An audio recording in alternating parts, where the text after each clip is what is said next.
রাত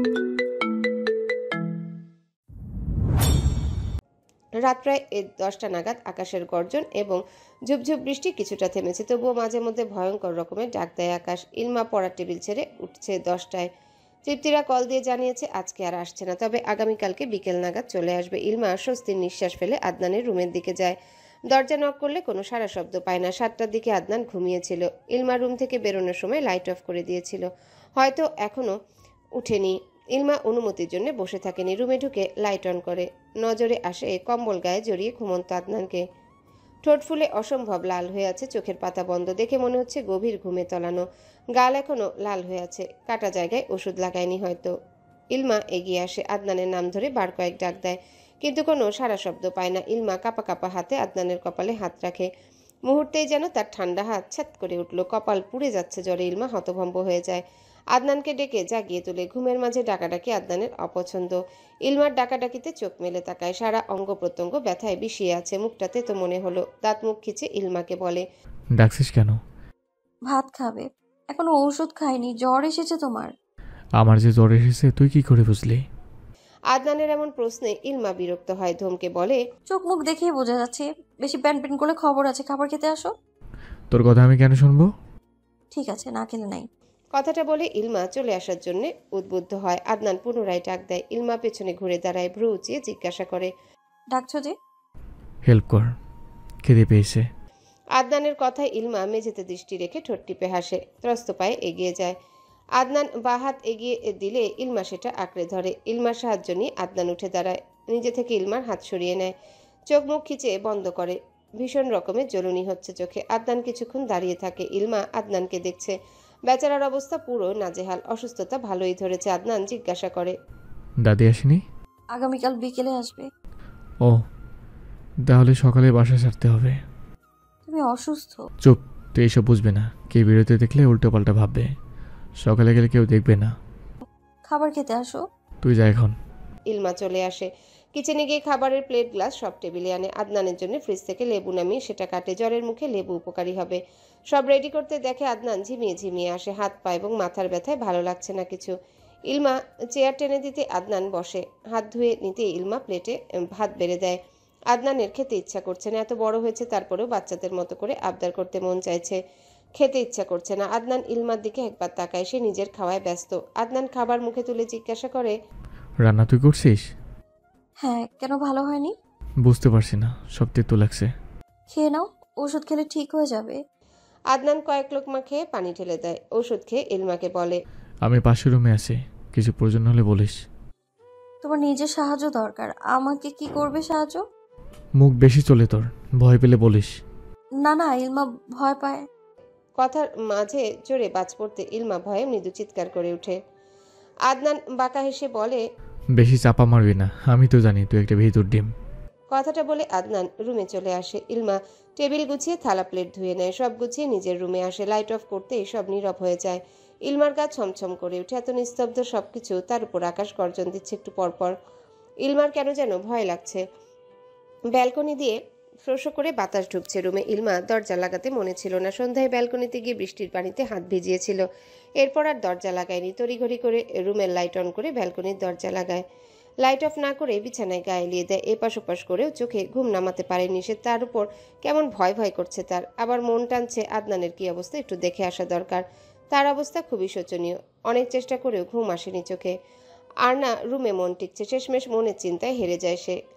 উঠে আদনানের রুমের দরজায় নক করে। দরজা খোলা দেখে ভেতরে যায় সে। আদনান এত তাড়াতাড়ি ঘুমিয়েও পড়েছে। ইলমা আদনানের রুমে কিছুক্ষণ পায়চারি করে। একটা টুল টেনে বিছানার পাশে বসে। নজর যায় আদনানের পেশিবহুল পুরুষালী কাটা হাতে। টি শার্ট হাতের পেশিতে খাপ খেয়ে আছে। তার নিচেই ছুরির কাটা লাল পিঁপড়ের মতো হনহন করছে। ঠোঁটে গালে কাটা। সেসবের যত্ন নিয়ে ওষুধ লাগানোর প্রয়োজন মনে করেনি আদনান। ইলমা টুলে বসে বিছানায় মাথা রাখে। মুহূর্তে কেঁপে উঠে ভয়ে। আকাশ গর্জন দিচ্ছে একের পর এক। থামার নাম গন্ধ নেই। ইলমার চোখ লেগে আসতে আদনানের গোঙানোর আওয়াজ কানে আসে। ধরফড়িয়ে মাথা তুলে বসে ইলমা। আদনানের হাত স্পর্শ করতে দেখে সেটা অসম্ভব গরম। কপাল চেক দিতে দেখে সেটা গরম হয়ে আছে। আদনানের মুখের দিকে তাকিয়ে ইলমার বেশ মায়া হয়। তারই তো জেঠুর ছেলে, মানে তাদের একই বংশের রক্ত। অন্যরকম একটা টান অবশ্যই আছে। ইলমা উঠে ওয়াশরুমে গিয়ে পানি আনে, খুঁজে সাদা কাপড়ের টুকরো বের করে সেটা দিয়ে আদনানের কপালে জলপট্টি দেয়। ইলমা বুঝতে পারছে না সে আদনানের জন্য এত কিছু কেন করছে। এই অসভ্য বেয়াদব ছেলেটার জন্য বিরক্তি, বিতৃষ্ণার, ঘৃণা ছাড়া কিছুই নেই। তবু আজকে তার অসুস্থতা দেখে বড্ড মায়া হয়েছে। সেটাকে পরোপকারিতা হিসেবে ধরে নিয়েছে ইলমা। কিছুক্ষণ জলপট্টি দেওয়ার পর ঘুমের ঝঙ্কার চলে আসে। দেয়াল ঘড়িতে নজর দিতে দেখে রাত 2:30 বাজে। চারিপাশ শুনশান, নিস্তব্ধ। আকাশের গর্জন এখনো কমেনি। ইলমা শুধু ভাবছে যদি আজকে আদনান না আসতো তাহলে সে কিভাবে থাকতো। এরকম বৃষ্টিতে তৃপ্তির দাদি আসতো না নিশ্চয়ই। সে কিভাবে একা থাকতো। এখন তো তাও একটু ভরসা আদনান, ভয়টা কম হচ্ছে। তখন কি করতো? হুট করে ইলমার চুলের খোপা খুলে সারা পিঠে চুল ছড়িয়ে পড়ে। ইলমার কেন যেন ইচ্ছে হয়নি সেগুলো বাঁধার। এমনিতেই ঘুম, তার উপর অলসতাও কাজ করছে। টুলে বসে আদনানের হাতের পাশে মাথা ফেলে ঘুমিয়ে পড়ে ইলমা। ভোর 6টায় অ্যালার্ম বাজতে আদনানের ঘুম ভাঙে। অ্যালার্ম থামিয়ে ব্যথায় অসার শরীরটা নিয়ে কাউচ থেকে উঠে বসে। ফোনটা পকেটে নিয়ে বাসার চাবি হাতে নেয়। দুটো চাবি, একটা ইলমার শিওরে রেখে আরেকটা নিয়ে বেরিয়ে পড়ে। দরজায় তালা লাগিয়ে বাইরে আসে আদনান। শরীরে হালকা ব্যথা কমেছে, তবে মাথাটা ভার হয়ে আছে। গেট পেরিয়ে কিছুটা সামনে আসতে দেখে সেজান বাইক নিয়ে দাঁড়ানো। আদনান বাইকের পেছনে উঠে বলে, তাড়াতাড়ি চালা ভাই, নাহলে রাস্তায় পরে হাত পা ভাঙতে হবে। তোর মন মর্জি বুঝি না, নিজের বাসা থেকে কেউ চোরের মতো পালায়। আরে ভাই, গতকাল হাতে ছুরি বসেছে নারীবাদী জাতির পিতার লোক। এখন কবে বাসায় এসে হামলা চালায় কে জানে। নারী দরদি জাতির পিতাটা আবার কে? জয় পাকিস্তান। জয় আবরণ। হুম। আদনানের কথায় সেজান হো হো করে হেসে উঠে মজার সুরে বলে, সদরঘাটের প্রেমিক নারী, এখন আবার নারী দরদি জাতির পিতা। জয় পাকিস্তান। আরো কত কি যে শুনবো তোর থেকে। ধরো মেয়ে দেখ, বিয়ে করব। কেন? আমার সেবা করার মতো কেউ নেই। বিয়ে করলে বউ সেবা করবে। আন্টি? বউয়ের সেবার আশায় আছে, ভাবছি 4টা বিয়ে করব। একটা সেবা করে ক্লান্ত হলে একটা সেবা করবে, কেমন হবে? একটা কর আগে, সেটা সামলাতে পারলে বাকি 3টার আশা করিস। আদনান জবাব দেয় না। সেজান বাইক টান দেয় জোরে। তাদের বাসার সামনে আসতে আদনানকে ধরে সিঁড়ি বেয়ে উপরে ওঠে। তাদের বাসা 3 তলায়। আদনান সিঁড়ি বাইতে বাইতে কত যে গালি দিয়েছে সেজানকে। বিরক্ত হয়ে বলে, 3 তলায় বাসা ভাড়া নিতে হলো? 2তলা 3 তলায় কি ঠান্ডা পড়েছিল? কোনো কাজের নাই তোরা। তোর হাড়গোড় দুর্বল, সেজন্য আজকে এরকম করছিস। আদনান কথা না বলে ভেতরে যায়। সেজান রুমে গিয়ে বিছানায় গায়ে দিয়ে দেয়। এখন সে নিশ্চিন্তে শান্তিতে ঘুমাতে পারবে। তার পরিবারের লোকের নাটকের শেষ নেই, যার দরুন আদনান রাতে নিশ্চিন্তে ঘুমাতে পারেনি। একটা চিন্তা ছিল কখন বাসা থেকে বেরোবে। সকাল 8টার দিকে ঘুম ভাঙে ইলমার। চোখ মেলতে নিজেকে বিছানায় আবিষ্কার করে। আশেপাশে চোখ বুলিয়ে বুঝতে পারে সে আদনানের বিছানায় আছে। কারেন্ট চলে এসেছে। কখন এসেছে ইলমা জানে না। এই মুহূর্তে মাথায় আসে সে আদনানের বিছানায় ঘুমিয়েছিল। বোঝার সাথে সাথে ধরফরিয়ে উঠে বসে। তার লম্বা সরু চুল পিঠ ছড়িয়ে আছে, মানে খোলা চুল নিয়ে ঘুমিয়েছিল সে। নিজে লম্বা চুল সহজে কাউকে দেখায় না ইলমা। আদনান দেখে নিয়েছে। তার চেয়ে বড় কথা, তাকে বসা থেকে কিভাবে শোয়ালো। আদনান না হাতে ব্যথা পেয়েছে, সাথে সাথে কপাল চাপড়ায়। সে তো টুলে বসে ঘুমিয়ে পড়েছিল। এরপর আদনান তাকে পাশে ঘুমানোর জন্য জায়গা দিয়েছিল। ছি ছি, আজে বাজে চিন্তা এসে ইলমার মাথায় ভর করে। আদনান আর যাই হোক এরকম কিছু করবে না, কারণ তাকে দেখে মনে হয় না বাজে চিন্তা কুমতলব আছে। ইলমা খাট থেকে নেমে সামনে এগুতে কাউচে নজর আসে। সেখানে একটা কম্বল অর্ধেক হয়ে গড়াগড়ি খাচ্ছে ফ্লোরে। তার মানে আদনান তাকে বিছানায় রেখে নিজে কাউচে শুয়েছিল। নাকি ধান্দাবাজি সবকিছু। ইলমার কেন জানি বিশ্বাস হয়েছে আদনান কাউচে ঘুমিয়েছে। বাকিটা আদনান ফিরলে ভালো মতন জিজ্ঞাসাবাদ করে জানা যাবে। আপাতত রুমটা গুছিয়ে সব পরিপাটি করে রাখাই উত্তম। ভাবা অনুযায়ী ইলমা কাজে নেমে পড়ে। আদনানের খাট টেবিল গুছিয়ে ব্যালকনির দরজা মেলে। ভেজা টাইলসে পা রাখে ইলমা। বাতাসের বাড়িতে পানি এসে পড়েছে ব্যালকনিতে। যদিও চিকন পাইপ দিয়ে পানি বেরিয়ে গেছে, তবুও ভেজা রয়ে গেছে। ইলমা আদনানের ব্যালকনি দেখে রুমে এসে দরজা লাগিয়ে দেয়। লাইট অফ করে রুমের মেন দরজা আটকে দেয়। যে আদনান তার রুমে সহজে কাউকে ঢোকার পারমিশন দেয় না, সে আদনান অসুস্থতা নিয়েও ইলমার জন্য বিছানা খালি করে দিল। নিজে কষ্ট করে কাউচে ঘুমালো। আজে বাজে চিন্তা সব মাথা থেকে ঝেড়ে ফেলে দেয় ইলমা। নিজের রুমে এসে ফ্রেশ হয়ে নেয়। চুলায় চা বসে নিজের রুমটা সুন্দর করে পরিপাটি করে নেয়। কিছু অধোয়া জামা কাপড় ছিল, সেগুলো ওয়াশিং মেশিনে দিয়ে দেয়। চায়ের মগ হাতে নিজের সুন্দর ব্যালকনিতে আসে ইলমা। বাইরের খোলা মাঠটায় চোখ বোলায়।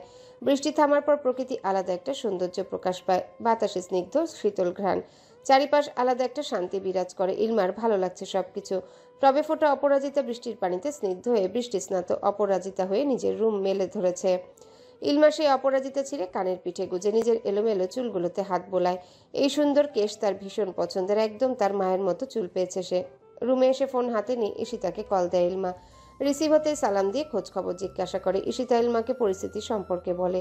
সব শুনে ইলমা আসল কথায় আসে, বলে, কি রান্না করবো, আইডিয়া দাও।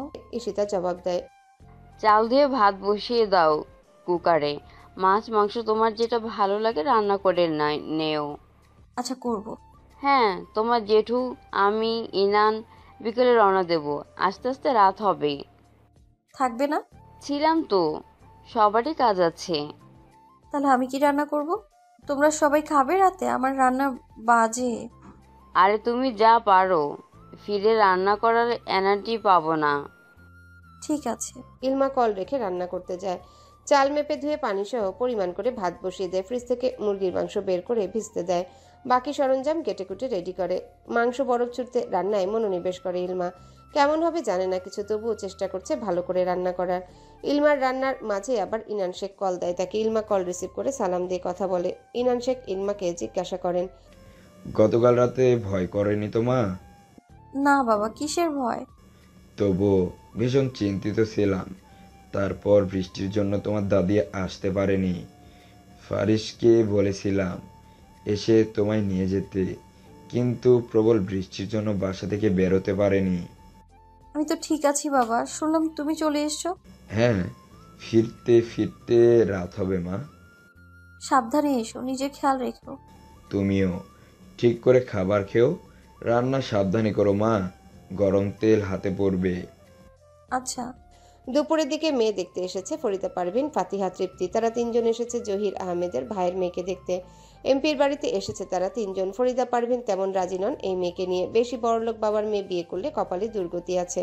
ফাতিহাও তেমন রাজি না, তবুও ফারিসের পছন্দ মেয়েটিকে, সেজন্য নাকচ করতে পারেনি কেউই। তিনজন ভেতরে আসতে শায়লা, পুষ্প এবং তার ছোট যা সোহেলি রহমান তিনজনকে সাদরে গ্রহণ করে। সোফায় বসতে কোল্ড ড্রিঙ্কস দেওয়া হয়। টুকটাক কথাবার্তার পর্ব সারতে খাবার পর্ব শুরু হয়। তাদের খাওয়ার মাঝে আগমন হয় আবরণে। সিঁড়ি বেয়ে নিচে নামছে সে, হাতে ব্যান্ডেজ, কপালেও ব্যান্ডেজ, দেখেই মনে হচ্ছে অসুস্থ। ফরিদা পারভিন শায়লা পুষ্পকে জিজ্ঞাসা করেন, ওর কি হয়েছে? অ্যাক্সিডেন্ট করেছে। বলো কি, আল্লাহর রহমত থাকায় বেশি ক্ষতি হয়নি। আবরণ সোফায় বসতে বসতে বিড়বিড় করে বলে, জি, অল্পের জন্য আমার জয় বাংলা, জয় পাকিস্তান হয়ে যায়নি। মেয়েদের সাথে ক্লাবে গিয়ে রুম ডেট করার কাজকর্ম একটুর জন্য ছুটে যায়নি। যে লাথি মেরেছিল শালার বেটা। সোহেলি রহমান খাবার প্লেট এনে আবরণের সামনে দেন। আবরণ ধীরে সুস্থে খাবার খাচ্ছে। সবার খাওয়া দাওয়া পর্ব শেষ হতে আবরণের কাজিন রদিয়া আইরিনকে আনা হয়। শাড়ি পরে এসেছে, তবে মাথায় ঘোমটা নেই, কাঁধ বরাবর চুলগুলো কিছু সামনে আনা, বাকিগুলো পেছনে। আহামরি সাজেনি, তবে মেয়েটা সুন্দরী, ফারিসের পছন্দ, সুন্দর মানতে হবে। কিন্তু ফাতিহার মনে অন্য পরিকল্পনা। আবরণ রৌদিয়ার দিকে তাকায়, বাকিদের দিকেও তাকায়। সে ভালো করে জানে বিয়েটা হবে না, রৌদিয়াকে এত তাড়াতাড়ি বিয়ে শাদী দেওয়া হবে না।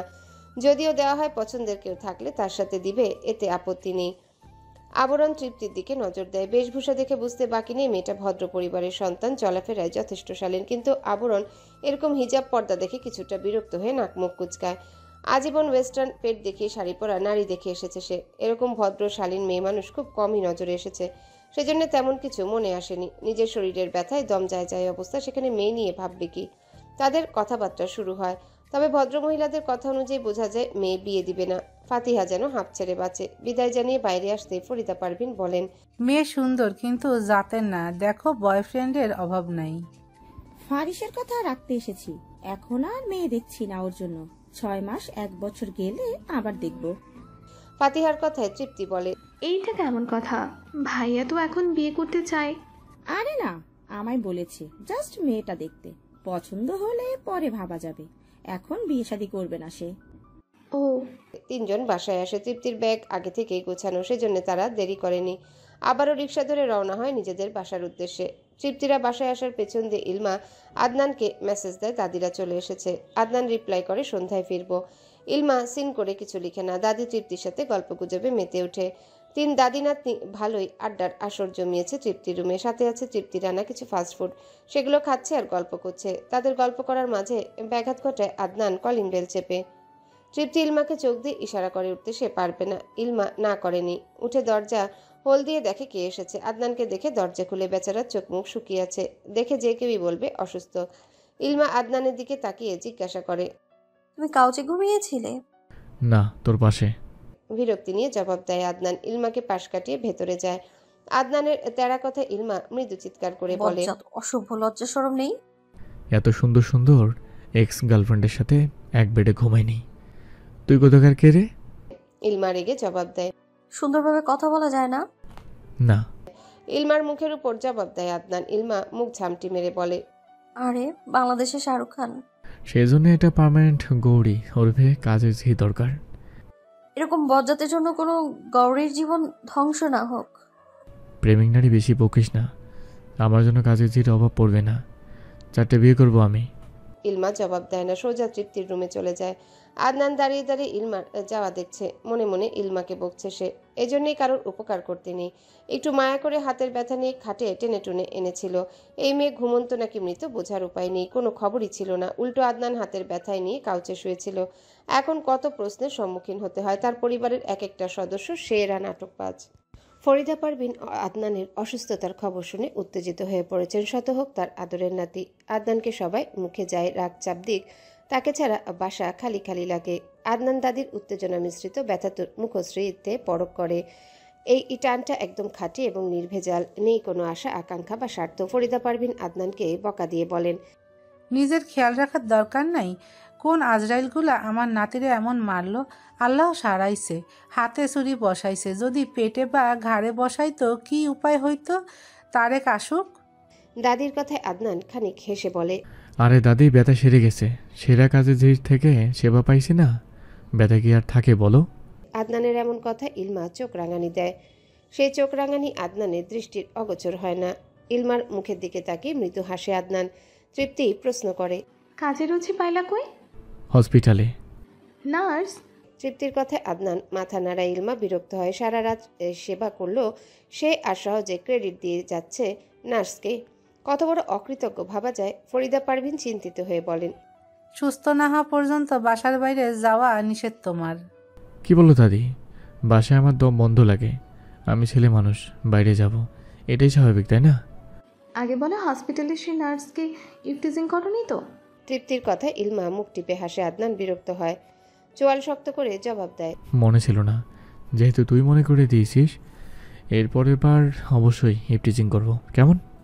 তৃপ্তি হতভম্ব হয়ে বলে, আরে না, আমি কি এটা বলেছি নাকি? তুমি তো ইফটিজার, যখন যেখানে সেখানে মেয়ে, মেয়ের বাপ সবাইকে ইফটিজিং করো। এই চুপ থাকবে তুই, মাথা গরম করবি না, সর সামনে থেকে। মৃদু চেঁচিয়ে জবাব দেয় আদনান। এই না ভালো ছিল, মুহূর্তেই টেম্পার গরম। আদনানের ধমকে তৃপ্তি চুপসে যায়। তখন ইলমা ফরিদা পারভিনকে বলে, দেখেছো তোমার নাতির ব্যবহারের নমুনা? তৃপ্তি খারাপ কি বলেছে? অশুভ একটা, যাকে তাকে ইভটিজিং করে। সদরঘাটে প্রেমিক নারী, মুখটা বন্ধ করবি নাকি চড় থাপ্পড় খাবি? মুখ সামনে কথা বলো অসভ্য। কিসের প্রেমিক নারী? ফালতু কোথাকার। চর মারবে তুমি? হাত দুটো গলায় ঝুলিয়ে দিলে নিশ্চয়ই তেমন কিছু হবে না। তুই আমাকে থ্রেট দিচ্ছিস? তোর ধারণা আছে আমি তোর কি কি ক্ষতি করতে পারি? ইভটিজারদের ব্যবহার এর থেকে সুন্দর হয় না জানি, ব্যক্তিত্ব রাস্তার কুকুরের থেকেও নিম্নতর হয়, সেটাও জানি সবাই। দুজনের ঝগড়ায় ফরিদা পারভিন আদনানকে ধমকে বলেন, এত জেদ ভালো না, নীরব হয়ে কথা বলতে হয়। তৃপ্তি খারাপ কিছু বলেনি। তোরা সব কয়টা নাটকবাজ। এরপর আমার সাথে মিল দিতে আসলে খবর আছে, বলে দিলাম। ইলমার চোখের দিকে তাকিয়ে বাজখাই কণ্ঠে কথাটা বলে আদনান। ধূপধাপ পা ফেলে নিজের রুমে চলে যায়। বাকিরা তার যাওয়া দেখছে। ইলমা বিরক্ত হয় আদনানের ব্যবহারে। তৃপ্তি নিজের রুমে চলে যায়। ফরিদা পারভিন এবং ইলমা কথা বলছে। মূলত আদনানকে নিয়ে ইলমার কাছে কথা তুলছে ফরিদা পারভিন। ইলমা আদনানের ব্যাপারে বেশ বিরক্ত, কিছু বলতেও পারছে না দাদিকে। ফরিদা পারভিন আফসোসের স্বরে বলেন, আমার নাতিটার কি যে হইল, ক্ষণে ভালো ক্ষণে রাগ। আর মাত্র 11 দিন সময় আছে, কি যে হইব এটার। যা খুশি হোক, বিরক্ত লাগে ওকে। কথাটা বলে ইলমা রুমে চলে আসে। ফরিদা পারভিন ইলমার যাওয়া দেখছে। রুমে এসে ইলমা মেসেঞ্জারে প্রবেশ করে। 2 দিন কলেজে যাওয়া হয়নি। এরই মাঝে টেস্ট এক্সামের রুটিন দিয়ে দিয়েছে। ইলমা রুটিন দেখে কপাল কুঁচকায়। তেমন চিন্তা নেই, কারণ তার প্রিপারেশন ভালো। তারপরও একটা ভয় কাজ করছে। সারা বছর মন দিয়ে পড়াশোনা করে ইলমা। আলতু ফালতু কোনো বিষয় নিয়ে ইন্টারেস্টেড নয় সে।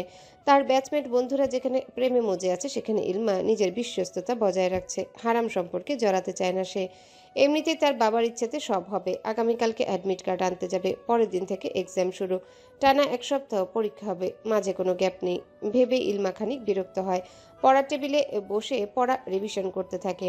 রাত 8:30টার দিকে ঈশিতা, তারেক মাহমুদ এবং ইনান শেখ বাসায় এসেছে। তৃপ্তি দরজা খুলে দিতে সবাই ভেতরে প্রবেশ করে, যে যার রুমে ফ্রেশ হতে চলে যায়। ইনান শেখ এসেছে শুনে ইলমা লিভিং রুমে আসে। ইনান শেখ চেঞ্জ করে ফ্রেশ হয়ে আসতে মেয়েকে দেখে জিজ্ঞাসা করেন, সন্ধ্যায় নাস্তা করেছো মা? ইলমা মাথা নাড়ায়। ইনান শেখ মেয়েকে কাছে ডেকে মাথায় হাত বুলিয়ে দেন। ইলমা বাবার আদরে চুপ করে রয়। বাকিরাও লিভিং রুমে আসে। আদনান সবার শেষে আসে। ইলমা এবং ইনান শেখকে দেখে মনে মনে বিড়বিড় করে বলে, হ্যালো বন্ধুরা, পরবর্তী পার্ট খুব তাড়াতাড়ি আসবে, তো সবাই অপেক্ষায় থাকো। আর চ্যানেলটি যারা এখনো সাবস্ক্রাইব করনি তারা পরবর্তী পার্ট দেখার জন্য চ্যানেলটি সাবস্ক্রাইব করে রেখো। ধন্যবাদ সবাইকে, আমাদের সাথেই থেকো।